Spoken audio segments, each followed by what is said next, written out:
Hello बच्चों, welcome to physics वाला। आज हम डीपीबी नंबर 03 का डिस्कशन करने वाले हैं। स्टार्ट करते हैं अपने पहले सवाल से। हमारा फर्स्ट क्वेश्चन कह रहा है, in a uniform electric field if a charge is fired in the direction different from the line of electric field then the trajectory of the charge will be. Charge की trajectory बतानी है हमें। Clear है? मान लीजिए बेटा, आपकी जो इलेक्ट्रिक फील्ड है वो कुछ ऐसी दी गई, ये यूनिफॉर्म है।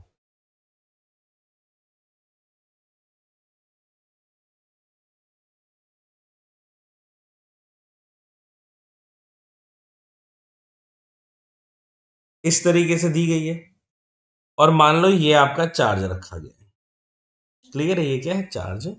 ये आपका सेल, और इसको आपने किससे फेंका है? With V velocity, other direction है, और ये एंगल थीटा है। तो बेटा इसका नीचे क्या लगेगा? आपका फोर्स लगेगा, जो कि किसके बराबर होगा? Q इंटू ई के बराबर होगा, और इसका पाथ कुछ ऐसा होगा।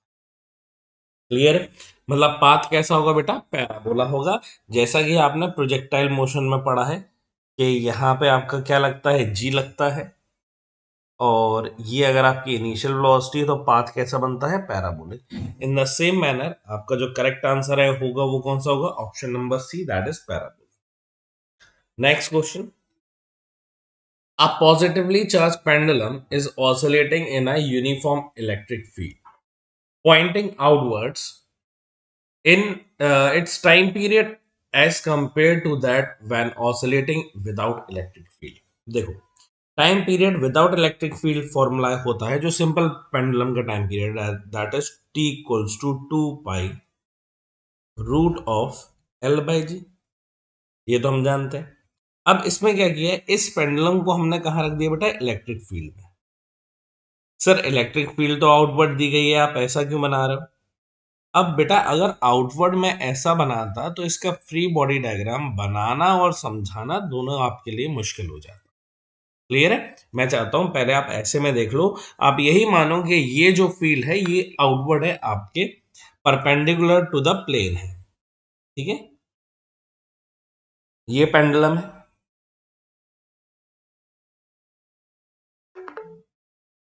ये बेटा क्या लग रहा है आपका? इसके ऊपर नीचे लग रहा होगा एम जी। अब इलेक्ट्रिक फील्ड की वजह से इसका डायरेक्शन कुछ ऐसा हो गया होगा। अब यहाँ पे बेटा, अब इसके पास दो फोर्स लग रही है। एक तो लग रहा है Q इंटू ई इलेक्ट्रिक फील्ड की वजह से, और एक नीचे क्या लग रहा होगा? एम जी लग रहा होगा। क्लियर है कि नहीं है? तो इसके वजह से बेटा आ रहा होगा इसके पास G effective, that is equals to under root of G square plus Q E by M का होल स्क्वायर आ जाएगा। क्लियर है कि नहीं है? क्योंकि दो फोर्सेस है ना। तो अब यहां पे बेटा टाइम पीरियड जो नया लिखोगे T dash, that is equals to 2 pi under root of l upon हो जाएगा जी इफेक्टिव। अब बेटा यहाँ पे जी में कोई वैल्यू अगर आप ऐड करोगे तो जी इफेक्टिव की जो वैल्यू रहेगी दैट इज ग्रेटर देन जी।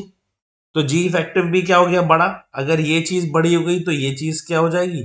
कम हो जाएगी।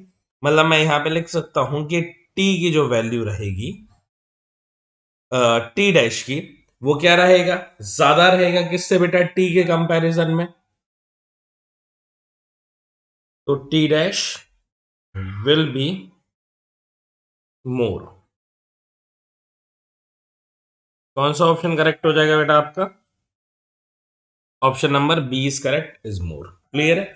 Next question, how many electron should be remove from a coin of mass 1.6 gram so that it may float in an electric field with an intensity of 10 to the power 6, 10 to the power 9 newton per coulomb directed upward. कितना charge हम remove करते हैं? चलिए solve करते हैं इसको।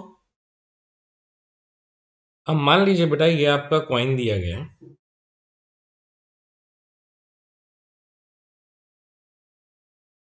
अब इस कॉइन पे नीचे क्या लग रहा होगा? एम जी लग रहा होगा।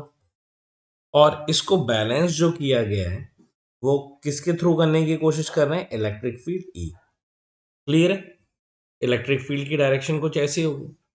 तो होगा क्या? इलेक्ट्रिक फील्ड की वजह से फोर्स आ रही होगी। क्लियर है? इस इलेक्ट्रिक फील्ड की वजह से। तो हमें बेसिकली इस कॉइन को अगर हमें बैलेंस करना है तो हमारी फोर्स जो इलेक्ट्रिक फील्ड की वजह से आ रही है that is Q into E, that should be equals to M into G के बराबर होना चाहिए। क्लियर है? और अगर मैं मान लेता हूं कि इसमें कुछ इलेक्ट्रॉन्स हटाने पड़ेंगे, क्यों? क्योंकि अभी ये फ्लोट नहीं कर रहा होगा, मान लो नीचे जा रहा होगा, इसका वजन ज्यादा होगा, तो हमें कुछ कम करना है, तो हम क्या करेंगे, एन इलेक्ट्रॉन्स को मान लेते हैं, हम रिमूव कर लेते हैं, n electrons are remove. Clear है? तो मास ऑफ वन इलेक्ट्रॉन की अगर मैं बात करूं तो वो कितना होता है बेटा, 9.1 इंटू 10⁻³ kg। क्लियर है? और अगर मुझे ये निकालना है कि मैं कितने इलेक्ट्रॉन्स रिमूव कर रहा हूं और उनका मास क्या है, क्योंकि यहाँ पे Q की जगह क्या हो जाएगा, N इंटू ई आएगा, Q इक्वल्स टू N, और यहाँ पे E आ जाएगा। अब मास जो है बेटा, जितना इलेक्ट्रॉन अगर मैंने कम कर दिया है तो यहाँ पे मास भी तो कम हो जाएगा, तो मान लेता हूं N इंटू एम ई मास कम हो जाता है। देखो अभी हमारे पास टोटल मास कितना था, M टोटल, वो हमें दिया गया था 1.6 ग्राम, केजी में लिखेंगे तो 1.6 इंटू 10⁻³ आ जाएगा केजी में। ठीक है? अब हमारा नया मास जो इलेक्ट्रॉन रिमूव करने के बाद आएगा बेटा, that will be also similar to this, क्योंकि ऑलरेडी बेटा ये वैल्यू जो है वो काफी कम होती है। जैसे अगर मैं इसको लिखूंगा तो ये हो जाएगा 1.6 इंटू 10⁻³ हो गया टोटल, माइनस इतना मैं रिमूव कर रहा हूं, तो n कितना आ गया, n into mass of one electron. Mass of one electron में यहाँ पे बेटा देखो 10⁻³ तो ये वैल्यू लगभग नेग्लिजिबल आ रही है, तो हमारा जो नया मास होगा वो भी हम पुराने वाले मास के बराबर ही मान सकते हैं। क्लियर है कि इतने इलेक्ट्रॉन्स को रिमूव करने से हमारे मास पे कोई ज्यादा फर्क नहीं पड़ेगा। तो यहां से E इक्वल्स टू किसके बराबर आ जाएगा, m डैश इंटू जी। क्लियर है? n निकालना है तो n equals to m dash की वैल्यू 1.6 इंटू 10⁻³ जी की वैल्यू बेटा 10 ना लेकर के 9.8 ले लेते हैं, क्योंकि ऑप्शंस में हर जगह कितना दिया गया, 9.8, तो यहाँ पे हम लोग लिख लेते हैं 9.8 इंटू 9.8 और डिवाइडेड बाय कर देते हैं इसको, किससे बेटा, E आ जाएगा, charge on one electron that is 1.6 into 10⁻⁻⁹ into electric field कितनी दी गई है, 10⁹ बेटा इससे ये कैंसिल आउट हो गया, ये नेगेटिव है, ये पॉजिटिव है, तो नीचे 10 बचेगा, तो n इक्वल्स टू 9.8 इंटू 10⁻³ और नीचे 10⁻−10, ये बेटा ऊपर आएगा तो पॉजिटिव हो जाएगा, ये -3 ये -10, तो बचेगा कितना, 7, तो n की वैल्यू आ जाएगी 9.8 इंटू 10⁻7। ये बेटा नंबर ऑफ इलेक्ट्रॉन्स आ रहे हैं, तो कौन सा ऑप्शन करेक्ट हो जाएगा हमारा, option number A is correct. Clear? अगला सवाल, ABC is an equilateral triangle. Charge plus Q is placed at the corner, each corner. The electric field intensity at the centroid of the triangle will be. बेटा इस centre पे हमें electric field बतानी है point O पे कि कितनी होगी। क्लियर है ये बात? चलिए सॉल्व करते हैं इसको।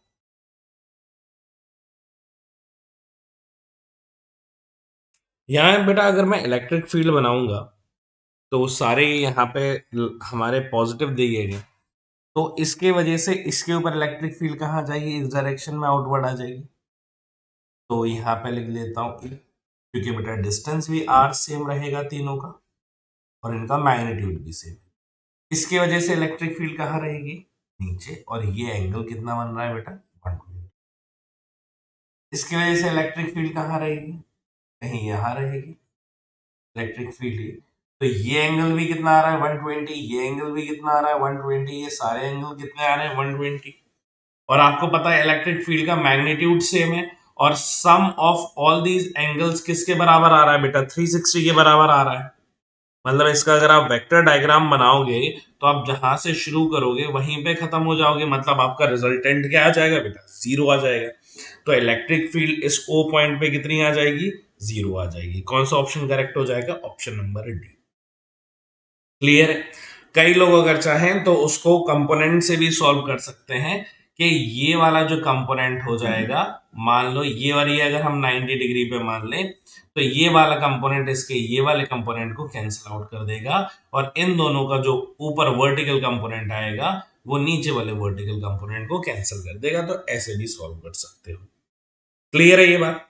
चलिए नेक्स्ट क्वेश्चन की तरफ चलते हैं।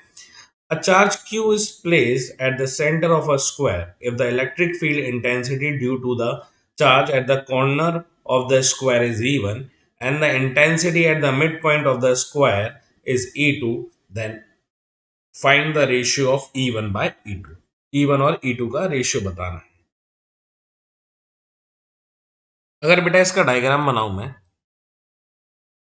तो ये हमारा स्क्वायर है,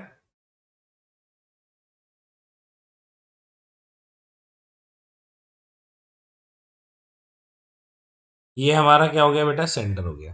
ठीक है, यहाँ पे हमारा क्या रखा हुआ है, एक चार्ज क्यू रखा हुआ है।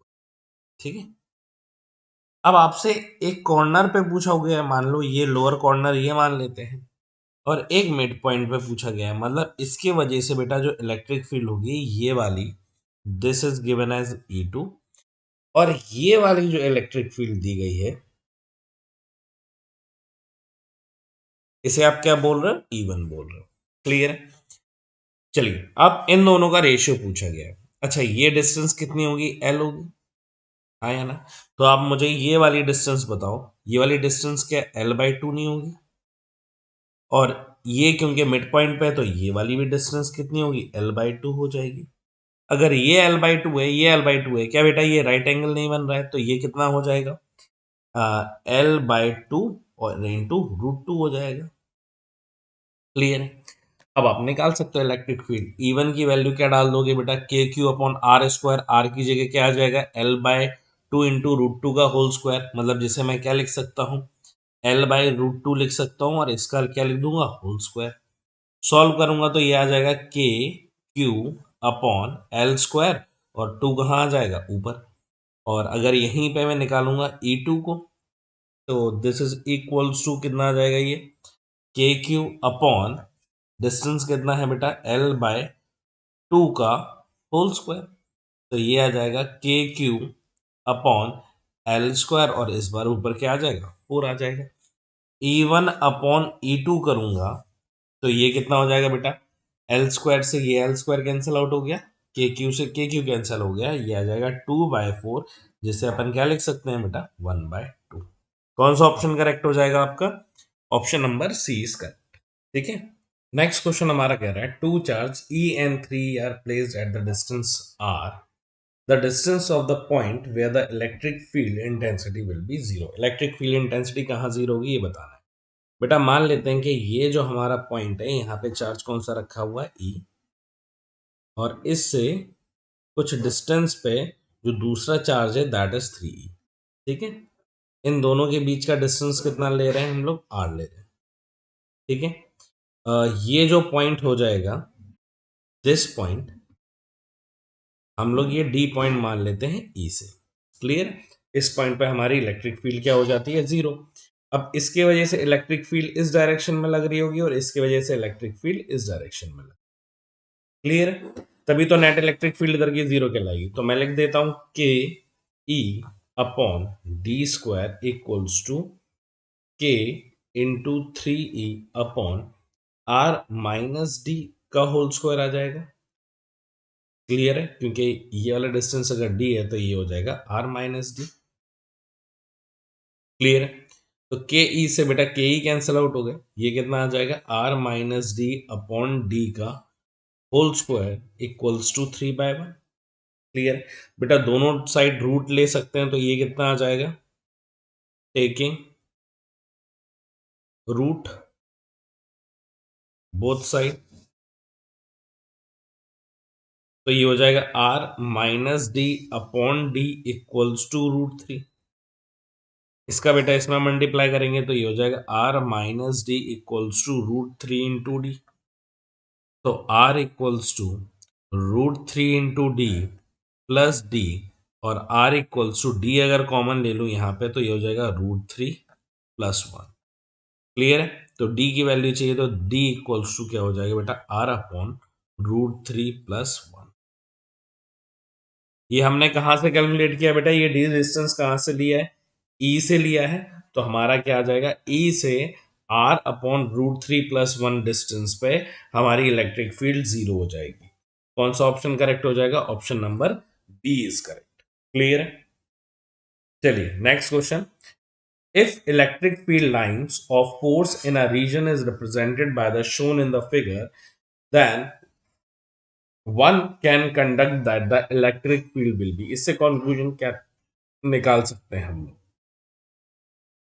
तो यहाँ पे बेटा हम लोग देख सकते हैं कि the distance between two field lines are not equal. तो हमारी ये क्या हो जाएगी बेटा? Non uniform.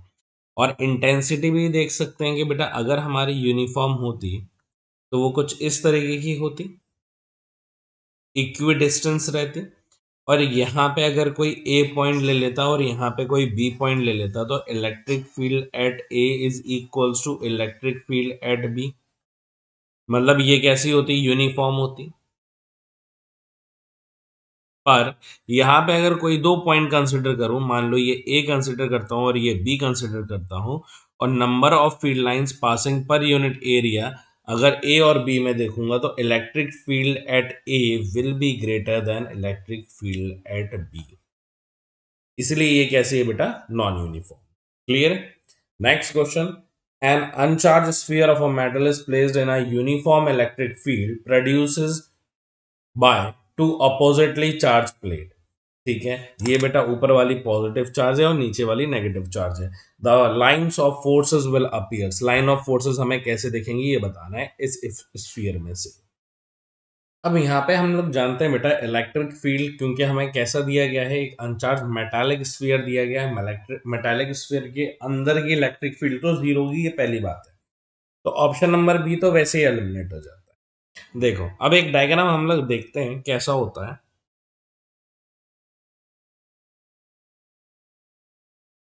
कि ये हमारे पास एक स्फीयर है और इलेक्ट्रिक फील्ड इनसाइड क्या रहेगी? जीरो रहेगी। तो हमारे पास बेटा कोई भी फील्ड लाइंस इसमें आती है तो वो हमेशा हम जानते हैं कि एंटर भी परपेंडिकुलर करेगी और एग्जिट भी कैसे करेगी? परपेंडिकुलर। क्लियर है? और जो बगल वाली फील्ड लाइंस है वो एंटर भी इस तरीके से करेंगी कि वो एंगल कितना बनाएंगी बेटा? यहाँ से 90 डिग्री बनाएंगे। क्लियर है? ये इस तरीके। और एग्जिट करते टाइम पे भी वो ऐसे ही निकलेंगे कि एंगल कितना बने बेटा? 90 डिग्री का ही बनेगा। तो ये कुछ इस तरीके से बनती है। क्लियर है? और अगर कोई दूर की देखेंगे तो बाकी तो स्ट्रेट रहेगी बिल्कुल।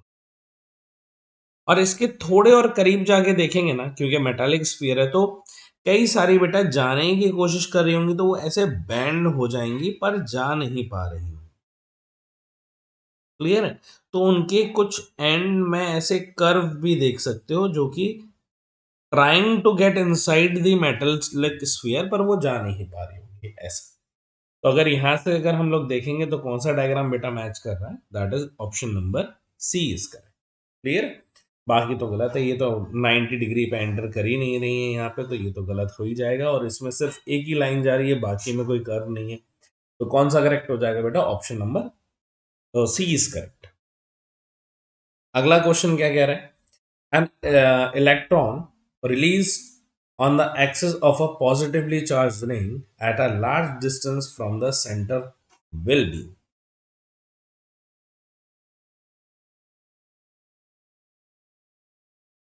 बेटा मान लेते हैं ये हमारी रिंग है और इसके ऊपर चार्ज कितना दे देते हैं हम लोग? प्लस क्यू दे देते हैं। ये किस तरीके से चार्ज है? पॉजिटिवली चार्ज है। ठीक है?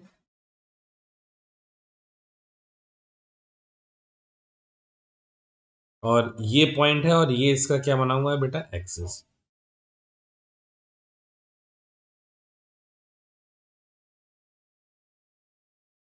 क्लियर? तो अगर इस पॉइंट पे कहीं मैं एक इलेक्ट्रॉन रख लेता हूं ई, तो क्योंकि ये पॉजिटिव चार्ज है तो ये फोर्स कहाँ इधर को एक्सपीरियंस करेगा? Towards the axis of the रे। क्लियर है? और ये वाला डिस्टेंस हम लोग जानते हैं कि हमारा क्या रहता है? एक्स रहता है। और ये क्या रहती है बेटा? इसकी रेडियस रहती है, that is equals to capital R. तो अगर इसका बेटा फॉर्मूला लिखूंगा तो फोर्स का that is F equals to वो आ जाएगा माइनस स्मॉल ई के q x upon R square plus x square की पावर 3/2। ये फोर्स का फॉर्मूला होता है, आपने पढ़ा भी होगा ये वाला। क्लियर है कि नहीं है? चलिए अब आगे चलते हैं। तो यहां पे बेटा अगर मैं इसको थोड़ा और चेंज करके लिखूं तो फोर्स का क्या हो जाएगा, F इक्वल्स टू माइनस के क्यू ई, मतलब ये क्यू क्या है, चार्ज ऑन रिंग, और ई क्या है, ये हमारा test charge, into x upon, अगर बेटा मैं ये वाला जो x डिस्टेंस है उसको बहुत ज्यादा छोटा मान लूं, मतलब लिख लेता हूं x इज वेरी स्मॉल, ठीक है, और कोई चीज स्मॉल है और उसका भी स्क्वायर है, तो क्या मैं x को निग्लेक्ट कर सकता हूं? तो नीचे क्या बचेगा, सिर्फ r का क्यूब बचेगा, क्योंकि ये स्क्वायर से ये स्क्वायर कैंसिल आउट हो जाएगा, ठीक है। तो ये पूरा टर्मिनोलॉजी बन करके क्या हो रहा होगा बेटा, एक कांस्टेंट बन रहा होगा। क्लियर है? तो अगर आप एसएचएम की इक्वेशन देखो, एसएचएम की जनरल इक्वेशन, क्योंकि आप एसएचएम पढ़ रहे हो, तो F इक्वल्स टू माइनस के एक्स होता है। तो ये पूरा टर्म किसका काम कर रहा होगा, के का काम कर रहा होगा। पर ये कब कर रहा होगा, ये तब कर रहा होगा जब आपका x क्या होगा बेटा, वेरी स्मॉल।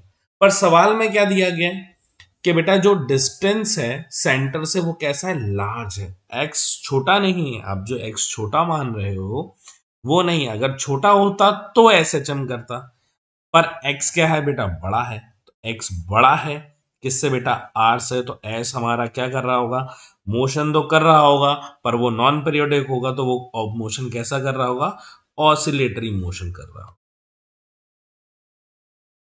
क्लियर है कि नहीं है?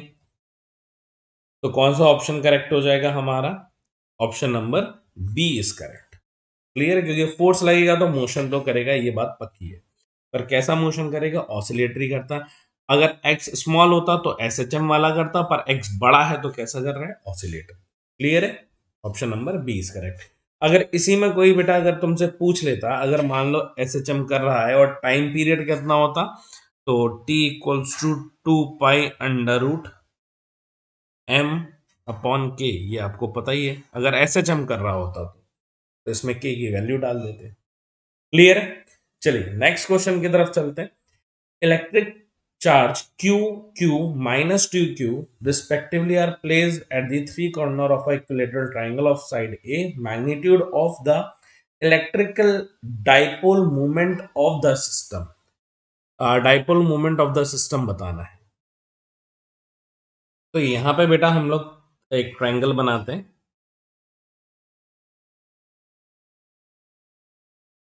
और ट्रायंगल भी कैसा, इक्विलेटरल।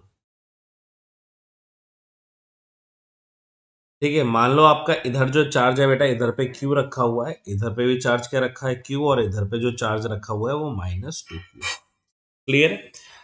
बेटा डाइपोल के बारे में थोड़ा सा बता देता हूं मैं आपको, आप आगे जा करके देखोगे। तो यहाँ पे मान लो एक क्यू चार्ज है, और यहाँ पे क्या होता है, -q। डाइपोल में two equal and opposite charge placed at an small distance, उसको डाइपोल कहते हैं। और ये डी डिस्टेंस जो रहेगा वो बहुत छोटा रहेगा इन दोनों के बीच में। क्लियर है? और डाइपोल की डायरेक्शन हमेशा कैसे होती है, नेगेटिव से पॉजिटिव होती है, और इसको रिप्रेजेंट किससे करते हैं, पी वेक्टर से करते हैं।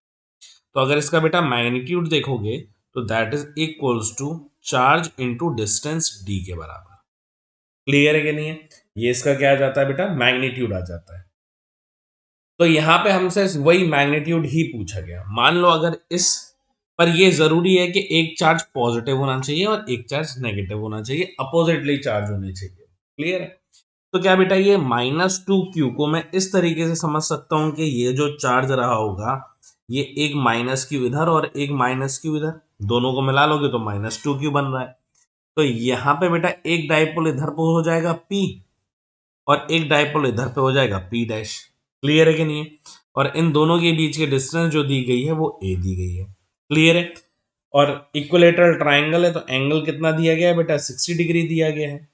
तो यहाँ पे अगर डाइपोल का पहले मैग्नीट्यूड देखूं दैट इज इक्वल्स टू, दोनों सेम है, तो ये किसके बराबर होगा, Q इंटू ए के बराबर हो जाएंगे, क्योंकि चार्ज कितना है Q और पर डिस्टेंस कितना है बेटा दोनों के बीच में ए।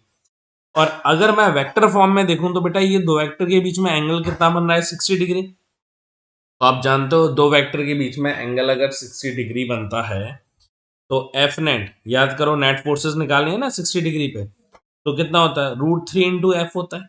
क्लियर है। तो यहाँ पे अगर मैं डाइपोल निकालूंगा तो पी नेट कितना आ जाएगा, magnitude that is equals to √3 into P के बराबर आ जाएगा मैग्नीट्यूड ऑफ पी, जैसे यहाँ पे मैग्नीट्यूड ऑफ एफ आता था। तो √3 इंटू मैग्नीट्यूड ऑफ पी कितना है, क्यू इंटू ए है। तो आंसर कितना आ जाएगा, √3 Q A is the right answer. कौन सा ऑप्शन करेक्ट हो जाएगा आपका, option number 20 correct. Clear. Next question, figure shows electric field of force Ex and Ey are the magnitude of electric field at the point X and Y respectively. Then इनमें से कौन सा correct है ये बताना है।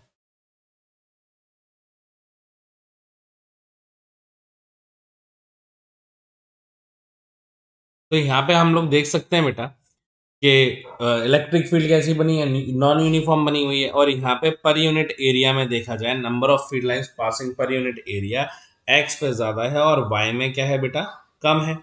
तो हम लोग लिख सकते हैं जहाँ पे बेटा फील्ड लाइंस ज्यादा होंगी, मतलब वहाँ की फील्ड लाइंस की डेंसिटी ज्यादा होगी तो वहाँ की इलेक्ट्रिक फील्ड ज्यादा होगी। तो इलेक्ट्रिक फील्ड एक्स पे जो रहेगी वो ज्यादा रहेगी और इलेक्ट्रिक फील्ड वाई पे जो रहेंगी वो कम रहेगी। क्लियर है। ये इलेक्ट्रिक फील्ड इंटेंसिटी। कौन सा ऑप्शन करेक्ट हो जाएगा, option number A, E X is greater than E Y. Clear है। Next question, a charge Q of mass m and charge minus Q1 is moving around a charge plus Q2 a circular path of radius r. Find the period of revolution of the charge of minus Q1। तो हमारा जो एक charge है बेटा plus Q, वो है centre में, ये प्लस Q, और इससे सर्कुलर पाथ में एक चार्ज घूम रहा है जो कि कैसा है बेटा, -Q है। ये आ गया आपका -Q। ठीक है। और ये जो डिस्टेंस दी गई है, दिस डिस्टेंस इज स्मॉल। ठीक है। सर्कुलर मोशन है बेटा, ये इसकी v वेलोसिटी हो जाएगी। अब ये इसको बेटा सेंट्रीपिटल फोर्स किसी ना किसी ने प्रोवाइड करी होगी Fc, जो कि किसके बराबर होगी, इलेक्ट्रोस्टैटिक। मतलब यहाँ पे इलेक्ट्रोस्टैटिक फोर्स ही किसका काम कर रही होगी, सेंट्रीपिटल फोर्स का काम कर रही होगी। क्लियर है ना इतनी बात।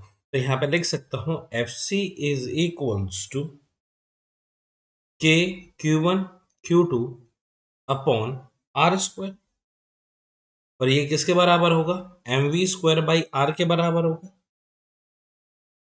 एक आर से एक आर कैंसल आउट हो गया। v के टर्म्स में लिखेंगे तो यहां से वेलोसिटी कितनी आ जाएगी, √Q1 Q2 upon 4 pi into epsilon not, ये k की वैल्यू डाल दी और Q1 Q2 ऊपर चले गए, और यहाँ पे क्या बच जाएगा बेटा, m इंटू आर, ये आ जाएगा वेलोसिटी के टर्म्स में लिखा। और यहाँ पे बेटा टाइम पीरियड का फॉर्मूला कितना होता है सर्कुलर मोशन में, that is equals to 2 pi R upon v के बराबर हो जाएगा। तो v की अगर वैल्यू डालोगे तो ये होगा 2 पाई आर अपॉन v कितना है, √Q1 Q2 upon 4 pi epsilon naught m into R. अब बेटा इस टर्म को भी अगर रूट के अंदर लूंगा तो ये सब स्क्वायर हो जाएगा, तो ये हो जाएगा 4 pi square R square upon Q1 Q2 upon 4 pi epsilon naught into m into R. ये इसमें बेटा मल्टीप्लाई में चला जाएगा और ये इसका क्या आ जाएगा, होल रूट। तो ये आ जाएगा √16